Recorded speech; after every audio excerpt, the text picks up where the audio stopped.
नमस्कार, शीतल रेसिपी मराठीमध्ये तुमचं स्वागत आहे।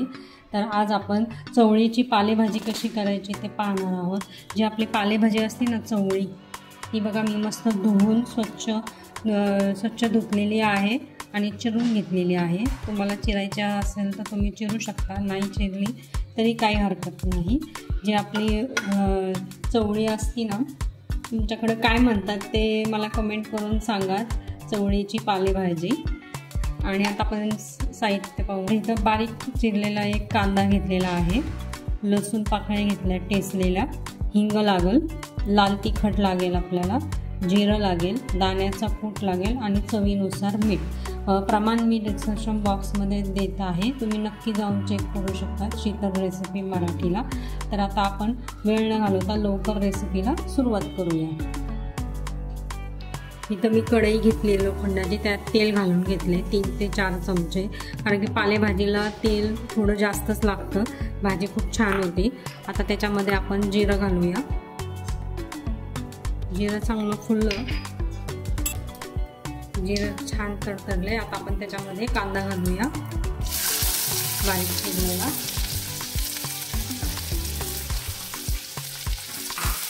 छान परतून घ्यायचं आहे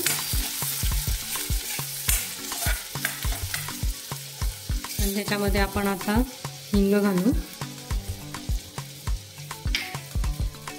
लसूण ठेचलेला, आणि आपण हे छान ब्राऊन होस्तोवर, कांदा चांगला ब्राऊन होस्तोवर परतून घेणार आहोत। इथे तुम्ही पाहू शकता कांदा आपला खूप छान लाल झालेला आहे। आता आपण त्याच्यात लाल तिखट घालणार आहोत। लाल तिखट परतून घेऊया आणि आता आपण भाजी घालूया त्याच्यामध्ये।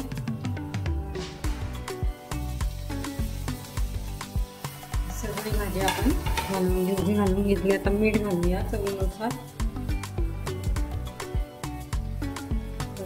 मीठ, आणि आपण 1-2 मिनिटं परतून घेऊया। आता भाजी परतून झाली, आता आपण झाकण ठेवून आणि 1-2 वाफेमध्ये आपण भाजी शिजवून घ्यायची आहे। तर आता आपण भाजी झाली का पाहूया। पाहू शकता तुम्ही इथं शिजलेली आहे। आता आपण दाण्याचा कूट घालूया,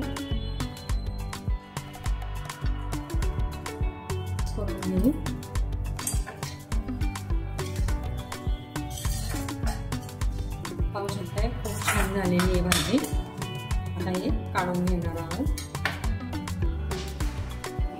तर इथं पाहू शकताय तुम्ही, इथं भाजी रेडी झालेली आहे, मी बाउलमध्ये काढून घेतलेली आहे। तर व्हिडिओ टाकायला जमले नाही बरेच दिवस, तब्येत बरी नसल्यामुळे। तर आता आपले व्हिडिओ कंटिन्यू सुरू राहतील। तर रेसिपी आवडल्या असल्यास लाईक करा, शेअर करा, सबस्क्राईब करा, आणि कशी झाली ते मला कमेंटमध्ये सांगा। धन्यवाद।